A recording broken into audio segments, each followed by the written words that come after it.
She was sitting at a bus stop at midnight, holding her 5-year-old daughter against her chest, with a split lip and a plastic bag that held everything they owned. No money, no phone, no one coming to help. And the little girl looked up at her mother and whispered something that would have broken anyone who heard it. "We have nowhere to go, Mama. If we go back home, he'll hit you again." But someone did hear it, a man standing in the shadows, a man whose name made powerful people go quiet.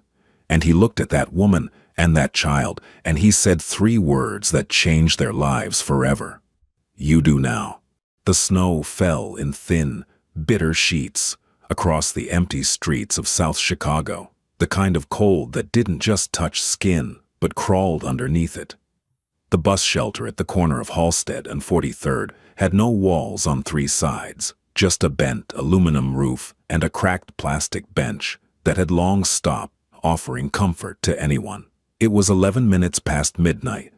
The last bus had come and gone 40 minutes ago. Anya Resnick sat on that bench, with her arms wrapped around a 5-year-old girl pressed tightly into the center of her chest. She wore a thin, denim jacket that had been enough for September, but was useless now in the jaw of a late November freeze. Her daughter, Lena, wore 2 layers beneath a child's coat that was 1 size too small. The zipper didn't close all the way. Neither of them wore gloves. Anya's lip was split. Not badly, but enough that the dried blood pulled when she opened her mouth to breathe. There was a bruise forming beneath her left eye that she hadn't yet seen in a mirror. She didn't need a mirror. She knew exactly what shape it would take. She had worn this same bruise in different shades for the past 3 years. In her right hand, she held a plastic grocery bag. Inside it, 2 changes of underwear for the girl, a folded birth certificate, a phone charger, $47 in crumpled bills, and a box of animal crackers she had grabbed from the kitchen counter on her way out. That was everything. That was their entire life now, reduced to what she could carry in one hand while holding her daughter with the other. Lena's face was buried in her mother's neck. Her small body trembled.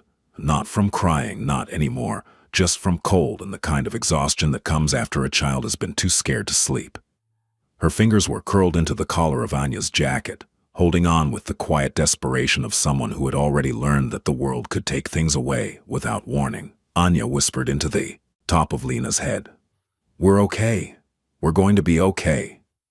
But Lena pulled her face back just enough to look up at her mother. Her eyes were dark brown and enormous and too old for her face. She studied her mother's split lip. She studied the bruise. And then she whispered the words that would change everything.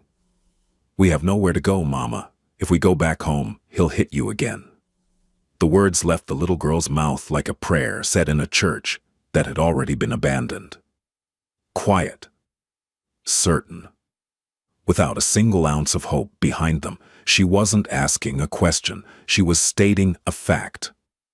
5 years old, and she already understood that home was the most dangerous place they had ever known.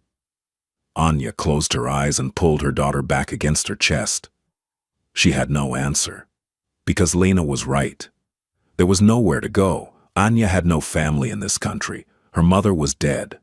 Her father was in Chernivtsi, in a flat he could barely afford, too old and too sick to send anything more than a phone call on birthdays. She had no friends in Chicago. Craig had made sure of that. One by one, over the course of their marriage, he had cut away every connection she had tried to build. The women at church. The neighbor who had invited her for coffee. The Ukrainian grocery clerk who had once given Lena a free candy bar. All of them had been erased from Anya's life through Craig's jealousy, his rules, his punishments for what he called running your mouth to strangers. She had married Craig Belmore 4 years ago, in a courthouse ceremony with no guests. She had come to the United States on a K-1 visa. Craig had seemed kind at first, gentle even. He had written her letters. He had sent pictures of the apartment in Chicago and told her it was a good neighborhood, safe for children. He had told her he wanted to build a life together, and for 8 weeks after the wedding she had believed it. Then the door started closing. First, it was small things. Comments about how she cooked, complaints about her accent, mockery in front of his friends. Then, the yelling began. Then, the grabbing. Then, the first time he hit her, an open palm across the face because she had spoken to a man at the grocery store who had asked her where the bread aisle was. That was 3 years ago. Tonight was the worst it had ever been. Craig had come home drunk and furious about something at work. He had thrown a plate. He had grabbed Anya by the hair and slammed her shoulder into the kitchen doorframe.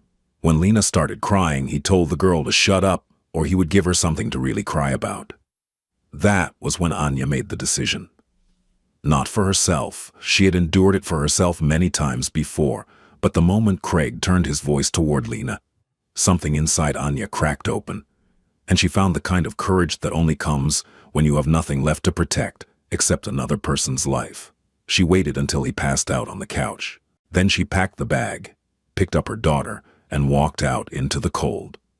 That had been 4 hours ago. Now they sat at a bus stop with nowhere to go, and the only sound in the world was the hiss of snow meeting pavement.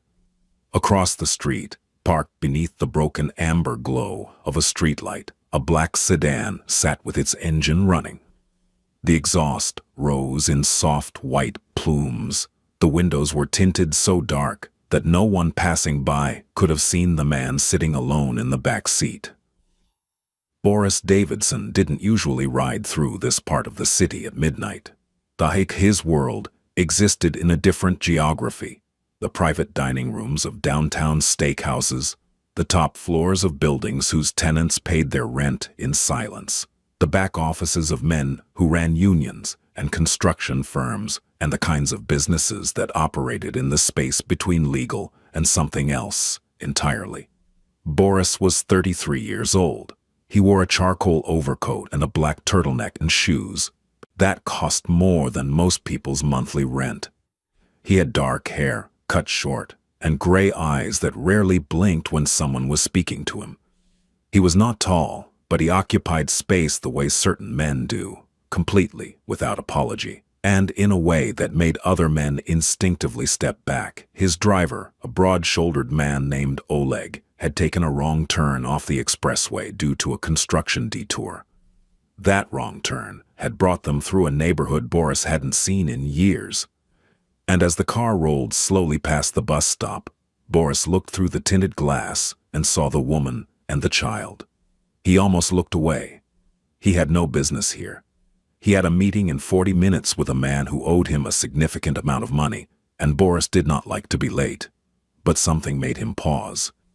Maybe it was the way the woman was sitting, not like someone waiting for a bus, but like someone who had simply stopped moving because there was nowhere left to go. Or maybe it was the child, so small against her mother's body that she almost disappeared inside the jacket. Or maybe it was the cold itself and the knowledge that no one should be sitting outside in weather like this at midnight with a child that young. "Stop the car," Boris said. Oleg glanced in the rearview mirror. "Boss?" "Stop the car, Oleg." The sedan pulled to the curb. Boris sat still for a moment, watching. The woman hadn't noticed them.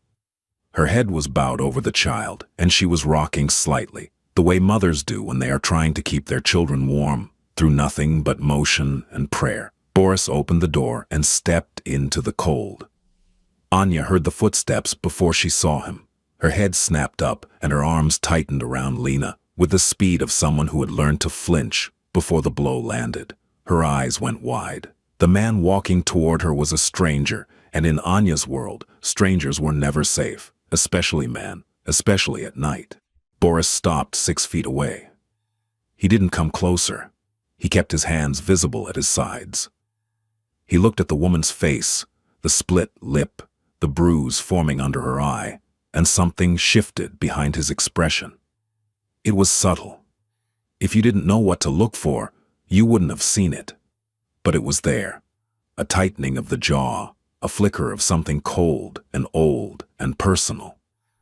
"Are you waiting for a bus?" he asked. His voice was calm, low, the kind of voice that was used to being listened to. without needing to raise itself.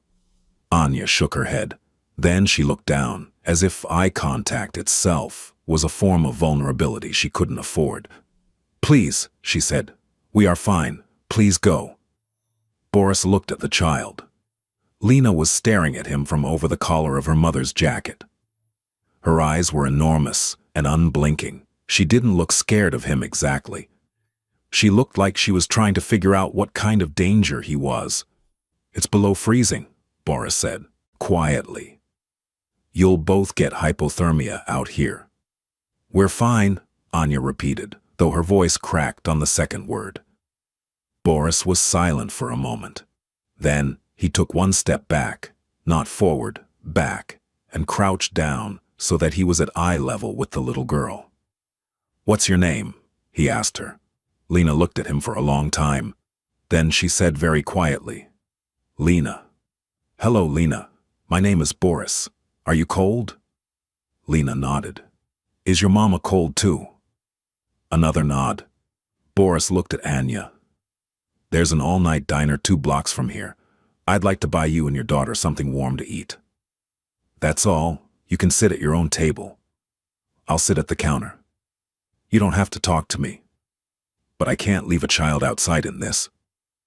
Anya's eyes filled with tears, not because of his kindness, though there was that, but because his kindness made her realize how long it had been since anyone had spoken to her without anger in their voice. She didn't say yes, but she didn't say no.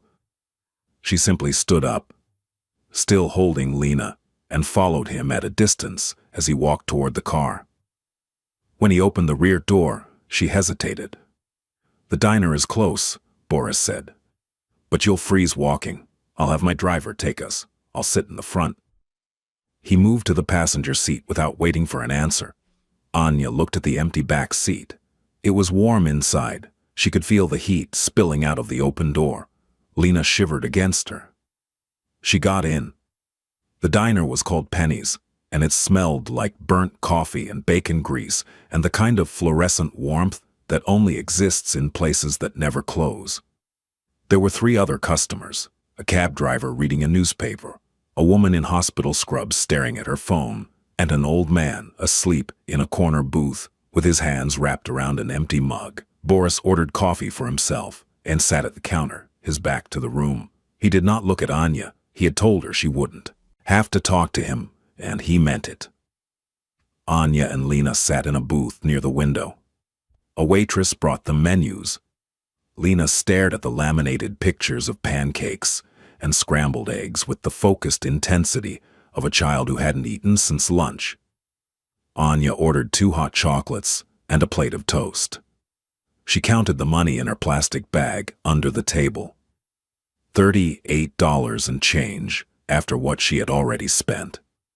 The hot chocolate came in thick ceramic mugs. Lena wrapped both hands around hers and pressed her face close to the steam, and for the first time in hours, she smiled. It was a small, fragile thing, that smile. But it was real. 20 minutes passed. Then 30. The warmth of the diner was doing what warmth does. It was pulling the armor off. Anya's hands stopped shaking, her breathing slowed, and eventually she looked across the room at the man sitting alone at the counter and realized that he hadn't turned around once. He hadn't watched them. He hadn't intruded. He had simply made sure they were warm, and then he had let them be. She picked up Lena and walked to the counter. Boris looked up. "Thank you," Anya said. "For this. You didn't have to." Boris nodded. "You don't have to tell me anything, but if you need a place to stay tonight, I know people who run a shelter on the west side.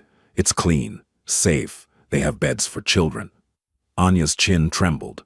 I can't go to a shelter. My husband will look for me. He knows the shelters. He told me once that if I ever tried to leave, he would find me. He said he would." She stopped. She looked at Lena. She couldn't finish the sentence in front of her daughter. Boris studied her face for a long time. Then he said something that surprised her. "Where are you from?" "Ukraine," she said. "Chernivtsi, a small city." "I know Chernivtsi," Boris said. His accent, which she hadn't noticed before, suddenly made sense. The way he shaped certain consonants, the rhythm of his speech. My mother was from Odessa. Anya stared at him. You're Ukrainian? Half. My father was American. But I grew up speaking Russian and Ukrainian before I spoke English. He paused. How long has he been hurting you? Anya opened her mouth. Then she closed it. Then she opened it again, and this time the words came out not in the careful, edited English she had trained herself to speak in public, but in the raw, unguarded Ukrainian she hadn't used in years. She told him everything. She told him about the visa, about the courthouse wedding, about the 8 good weeks and the 3 terrible years. She told him about the isolation, the confiscated phone, the way Craig had hidden her passport and her green card application in a safe she didn't have the combination to. She told him that Craig had told her if she ever called the police, he would report her as an illegal immigrant and have her deported, and that she would never see Lena again, because Lena was an American citizen, and the courts would give custody to the father. She told him about the night she lay awake while Lena slept, staring at the ceiling, wondering if dying would be easier than staying, but knowing she couldn't leave her daughter behind. She told him about tonight, the plate, the door frame, the way Craig had turned his fury toward Lena for the first time. She told him all of this in Ukrainian in a diner in South Chicago at 1 in the morning, while her daughter ate animal crackers from a box and drew pictures on a napkin with a borrowed pen. At one point, the waitress came by and refilled Boris's coffee. She looked at Anya's face, the bruise, the split lip, and then she looked at Boris, and something in her expression hardened. Boris saw it. He didn't explain. It wasn't his story to tell, and it wasn't the waitress's business to hear. But he understood the assumption, and he filed it away. The way he filed away everything. Silently, permanently, without comment. Anya talked. For almost 40 minutes. She hadn't spoken this much in years. Craig had trained her to be quiet, to answer in short sentences, to never volunteer information that could be used against her. But now, in the warm light of this diner, speaking in the language she had been born into, the words poured out of her like water breaking through a dam. She hadn't even realized she had been holding. She told him about the day she had tried to leave before, almost 2 years ago. She had packed a bag then too. She had taken Lena to the park and kept walking past the playground, past the parking lot, all the way to the bus station on Ashland. She had $30 and a phone number for a domestic violence hotline she had memorized from a flyer in a bathroom stall at the public library. She had dialed the number. A woman had answered. The woman had asked Anya if she was in a safe place, and Anya had hung up because the word safe had suddenly seemed like a concept from a foreign language. Not Ukrainian, not English, but something she had once spoken fluently and had since forgotten entirely. She had gone home. Craig hadn't even known she was gone. That was perhaps the worst part, that her absence was so unremarkable to him that he hadn't noticed it. She told Boris about the way Lena had started wetting the bed 6 months ago, after a night when Craig had thrown a glass against the wall and the sound had woken her up screaming. She told him about the parent-teacher conference where Lena's preschool teacher had gently asked if everything was okay at home, and Anya had smiled and said yes, everything was fine because the alternative, telling the truth, felt like stepping off the edge of a cliff with no guarantee that there was anything below to catch her. Boris listened without interrupting. His face did not change expression. His coffee grew cold. He didn't touch it. He simply sat and listened with the complete, undivided attention of a man who understood that sometimes the most powerful thing you can do for another person is to hear them without trying to fix them. When she was finished, he was quiet for a long time. Then he spoke, also in Ukrainian.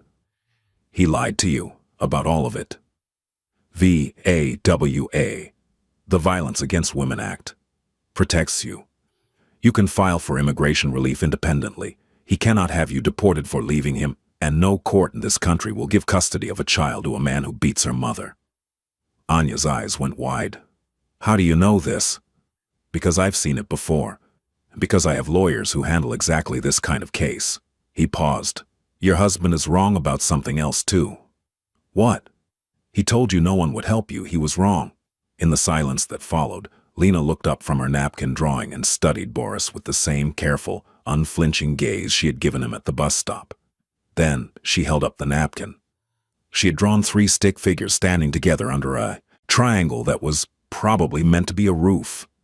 That's you, she said, pointing to the tallest figure. That's Mama. That's me. We're inside where it's warm. Boris looked at the drawing for a moment.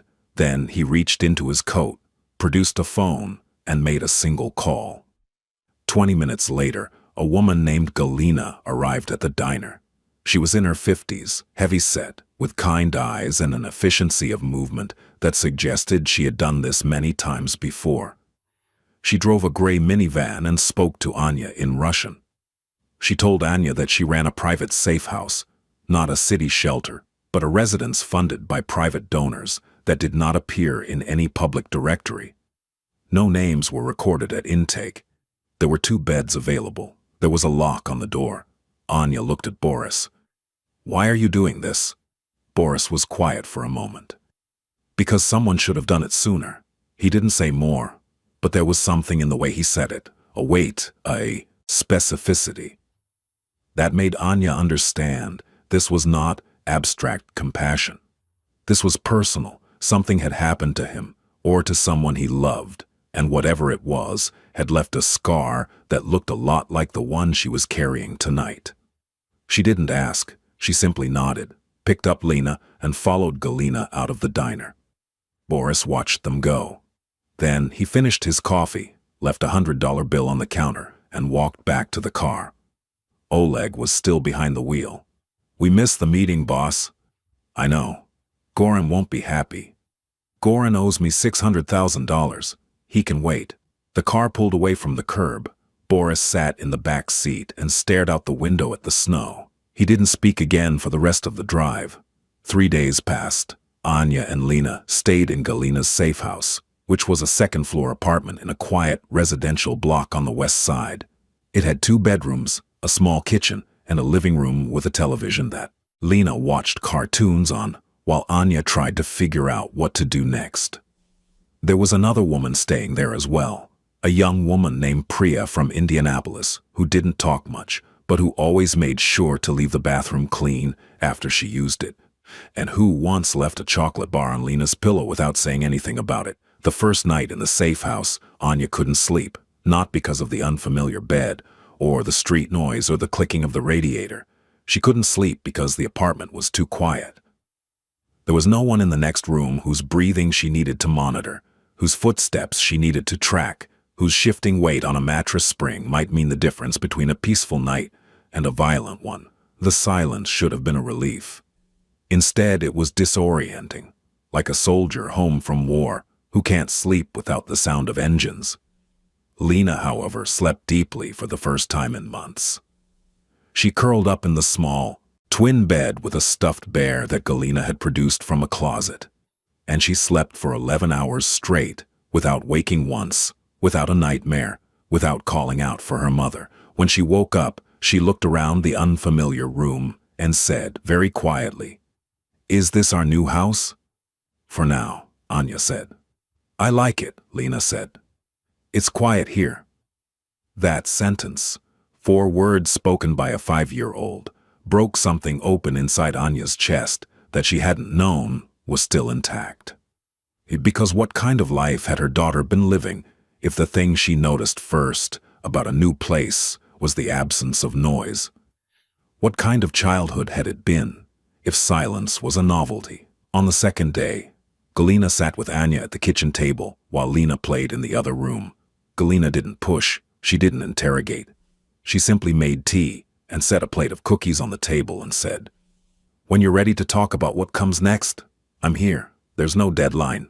Anya asked, the question she had been turning over in her mind since the diner. "Who is he, the man who brought us here?" Galina was quiet for a moment. Then she said, "He's someone who helps people when no one else will. That's all you need to know." "Is he dangerous?" Galina looked at her with an expression that was equal parts honesty and compassion. "To you? No, never. To people who hurt people like you? She paused. He can be. Anya nodded slowly. She had suspected something like this. The car. The driver. The way Boris moved through the world with a specific kind of confidence that comes not from arrogance but from power. Real, quiet, structural power. The kind that doesn't announce itself because it doesn't need to. She should have been frightened. She wasn't, and she understood, with a clarity that surprised her, that the reason she wasn't frightened was because she had been living with a genuinely dangerous man for 3 years, and she had developed an instinct for the difference between a man who used his power to control people and a man who used his power to protect them. Craig's strength was a cage, Boris's strength was a wall, and she and Lena were on the safe side of it. On the third morning, Galina told Anya that a lawyer wanted to speak with her. The lawyer's name was Catherine Whitfield. She arrived that afternoon in a navy blue suit with a briefcase and a calm, methodical way of speaking that made Anya feel like she was finally talking to someone who understood how the system worked and wasn't afraid of it. Catherine explained everything. She explained VAWA, self-petitioning. She explained the U-visa process for victims of domestic violence. She explained emergency protective orders and how to file for sole custody. She told Anya that Craig's threats about deportation were not only lies, but were themselves a form of abuse recognized by federal immigration law. She told Anya that everything when the green card, the custody, the protection was possible. It would take time. It would require documentation, but it was possible. Anya cried through most of the meeting, not from sadness, from the sudden overwhelming realization that the cage she had been living in had a door, and the door had been unlocked the entire time, and she simply hadn't known. Catherine's services were being provided pro bono. When Anya asked who was paying for it, Catherine said only that her firm occasionally took on cases through a private referral network. She did not mention Boris by name. She didn't need to. On the fourth day, Craig Belmore went looking for his wife. He started at the obvious places: the bus station, the few acquaintances Anya had once been allowed to have, the Ukrainian church on Western Avenue where she used to go before he forbid it. He drove around the neighborhood slow and methodical, his jaw tight and his hands gripping the steering wheel the way he gripped everything, like he owned it. By the fifth day, he was getting desperate. He called Anya's dead phone 18 times. He drove past the local police station and thought about filing a missing persons report, but something stopped him.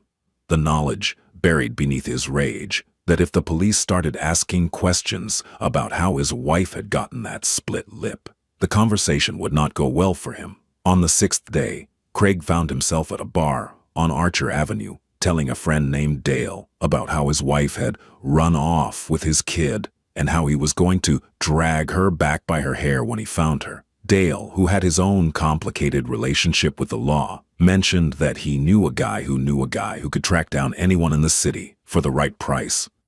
By the seventh day, Craig had a name and an address, not Galina's safe house. That was invisible to his kind of search, but he had the name of the diner where Anya had last been seen, and from the diner he got a description of the car that had taken her, and from the car he got a partial plate number, and from the plate number he got a neighborhood. He showed up at 10 o'clock on a Tuesday night. He parked his truck 2 blocks away and walked. He was drunk, but not sloppy. Functioning. The kind of drunk that Craig did best, just enough to silence whatever was left of his conscience, not enough to slow his hands. He found the building. He didn't know which apartment, but he stood on the sidewalk and began shouting Anya's name. Upstairs, Lena heard him first. She had been watching a cartoon about a rabbit family, and she froze. Her body went rigid. Her eyes went to the window. She knew that voice the way animals know the sound of a predator, not through understanding, but through instinct, hardwired by repetition. "Mama," she whispered. Anya was already moving. She had heard him too. The sound of Craig's voice hit her like a physical blow, and every cell in her body switched to the same mode it had been in for 3 years. Survival. She pulled Lena away from the window. She turned off the lights. She locked the bedroom door, even though it was just a hollow core interior door that wouldn't stop a grown man for more than 5 seconds. See, her hands were shaking. Her breath came in short, ragged bursts, but she did not cry. She had trained herself out of crying during emergencies because crying took energy and focus and time, and in the moments when Craig was at his worst, she needed all three for something more important. Making sure Lena wasn't in the room when it happened, Lena pressed her face into Anya's stomach. "He found us," she whispered. "I know, baby, I know, but we're safe here. The door is locked." "The door at home was locked too," Lena said, and the logic of it, the terrible, perfect 5-year-old logic, left Anya with nothing to say. Downstairs, Craig's shouting grew louder. He was calling Anya's name, then Lena's. His voice had that particular quality it took on when he had been drinking, thick, confident, a voice that believed it had a right to everything it was demanding. Priya appeared in the hallway in her pajamas, eyes wide. Galina put a hand on Priya's arm and shook her head. "Stay calm, stay inside." Galina was on the phone before Craig had finished his second shout. She didn't call the police, she called a different number. Boris answered on the first ring. "He's here," Galina said. 12 minutes later, 3 vehicles pulled up to the block in quick succession. A black SUV, a dark sedan, and a silver Audi. No sirens, no flashing lights, just the quiet precision of men who knew how to arrive somewhere without announcing themselves and without asking permission. Boris stepped out of the sedan. He was dressed the way he always was. Dark coat, dark clothes, the kind of understated authority that didn't need a badge or a title. Behind him, 4 men spread out along the sidewalk. They were large, calm, and positioned in a way that was not threatening to anyone who wasn't causing trouble but was unmistakably final to anyone who was. Craig was still shouting when he saw them. He turned, and the alcohol in his system made it take a second longer than it should have for him to process what he was seeing.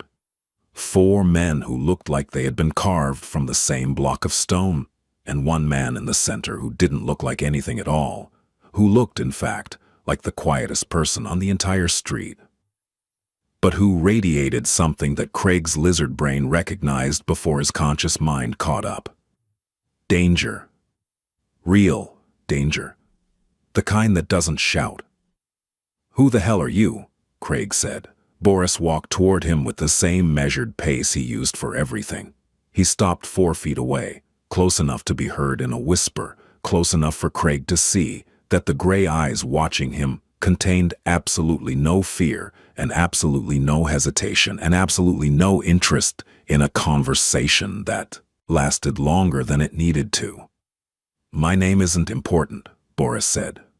"What's important is that you're standing outside a building where a woman and a child are trying to sleep. And you're going to stop. That's my wife in there. And my kid. I have every right. You have no rights here." Boris's voice didn't change in volume. It didn't change in tone, but something in it shifted. A coldness that entered the space between them like a blade laid flat against skin. "You lost your rights when you put your hands on her. You lost them when you terrorized a 5-year-old. You lost them when you locked away her passport and told her she'd be deported if she asked for help." Craig blinked. "How do you know about—" "I know everything, Craig." Boris let the name sit in the air. "I know where you work. I know what you drive. I know what you owe on your mortgage and who you called 2 days ago to try to track her down. I know about the arrest in Peoria you think was expunged. I know about the workers' comp claim you filed with a fraudulent doctor's note. I know everything there is to know about you, and none of it impresses me." Craig's face had gone pale. The aggression was still there, but it was cracking. Underneath it was something he wasn't used to feeling. The sudden, disorienting experience of being completely outmatched. "You don't scare me," Craig said, but his voice cracked on the last word. Boris didn't respond to that. Instead, he leaned in, close enough that his next words were meant for Craig alone. "Here is what's going to happen. You are going to get in your truck, and you are going to drive home, and you are not going to come back. Tomorrow morning, you're going to receive paperwork from an attorney, an emergency protective order, a petition for sole custody, and a notice that your wife has filed a VAWA self-petition, which means the federal government now has an interest in her well-being. If you violate any of these orders, if you call her, if you text her, if you drive past her, if you so much as mention her name in a bar, you will be arrested. And if somehow the legal system fails, which it sometimes does, then you will have to answer to me. And I promise you, Craig, I am much less forgiving than a judge. Craig stood there for what felt like a very long time. The street was quiet. The snow had stopped falling. The four men on the sidewalk hadn't moved. They didn't need to. Craig turned and walked back to his truck. He didn't run, but he didn't take his time either. He got in. He started the engine. He drove away. He did not come back. The legal process moved with a speed that surprised Catherine Whitfield, though she had seen Boris's influence streamline proceedings before. Within 72 hours, a judge signed an emergency protective order barring Craig from any contact with Anya or Lena. Within 2 weeks, Anya's VAWA self-petition was filed with supporting documentation from Catherine's firm, a domestic violence counselor, and a translated statement from Anya herself that ran 11 pages and detailed every incident she could remember in chronological order. The custody petition was filed simultaneously. Craig retained a lawyer, but his lawyer took one look at the evidence.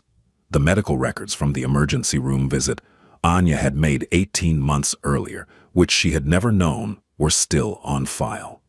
The police report from a noise complaint a neighbor had made 2 years ago that had been classified as domestic disturbance, no action taken. And the photographs Galina had taken of Anya's injuries the night she arrived at the safe house, and advised Craig to settle. Craig refused at first, then his lawyer told him what the judge was likely to decide based on the evidence, and Craig changed his mind. Anya was granted sole legal and physical custody of Lena. Craig was permitted supervised visitation only, pending completion of a court-ordered anger management program that he had not yet enrolled in.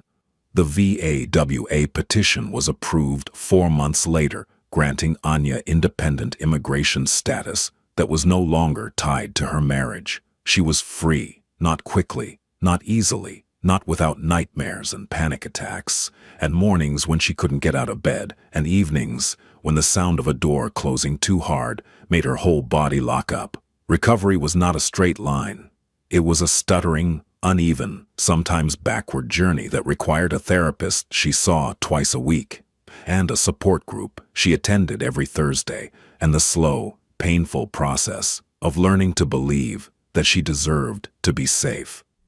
There were setbacks. There was the afternoon in January when Anya was walking home from work and saw a man on the sidewalk who walked like Craig. The same heavy, forward-leaning stride. And she froze in the middle of the crosswalk with her hands pressed to her chest until the light changed and the cars began to honk, and a stranger touched her elbow and asked if she was all right. There was the night Lena woke up screaming, because she had dreamed that the old apartment door was opening, and Anya held her until 3 in the morning, singing the same lullaby her own mother had sung in Chernivtsi, a lullaby about stars falling into a river and the river carrying them to the sea. There were victories, too. Small ones that mattered more than anyone who hadn't lived through this would understand. The first time Anya answered a knock at the door without checking the peephole 3 times. The first time she went to the grocery store without mentally rehearsing an explanation for why she was there in case someone asked. The first time she laughed, genuinely laughed, mouth open, head back, at something Lena said at the dinner table. It was a joke about a penguin. Anya couldn't even remember the punchline later, but she remembered the feeling. She remembered what it felt like to laugh without listening for footsteps behind her. But she was free. Galina helped her find an apartment, a small 1-bedroom in a building where the landlord didn't ask too many questions, and the heat worked, and the locks were solid. Anya found a job cleaning offices in a downtown building, which paid $11 an hour and wasn't much, but was hers. Lena started kindergarten at the public school 3 blocks away and came home every afternoon with crayon drawings and stories. about a girl in her class named Sophia who had a guinea pig named Biscuit. They were building something. It was small and fragile and nothing like the life Anya had imagined when she first came to America. But it was real. And it was theirs, and no one was going to take it from them. She saw Boris one more time. It was a Saturday afternoon in March, 4 months after the night at the bus stop. Anya had taken Lena to the park, a proper outing, the kind of ordinary thing that had once been impossible. Lena was on the swings, pumping her legs with the fierce concentration of a child who has recently discovered that she can make herself go higher if she tries hard enough. Anya was sitting on a bench, watching her, and for the first time in longer than she could remember, she was not afraid. A black sedan pulled up to the curb. Boris got out. He was alone this time. No driver, no men. He walked to the bench and stood a few feet away, hands in his coat pockets, watching Lena swing. "She looks happy," he said. "She is," Anya said. "She's doing well in school. Her teacher says she's very smart." "I believe it." They stood in silence for a moment.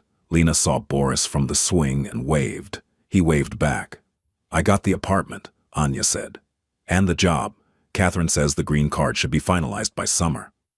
Boris nodded. "Good. I want to ask you something."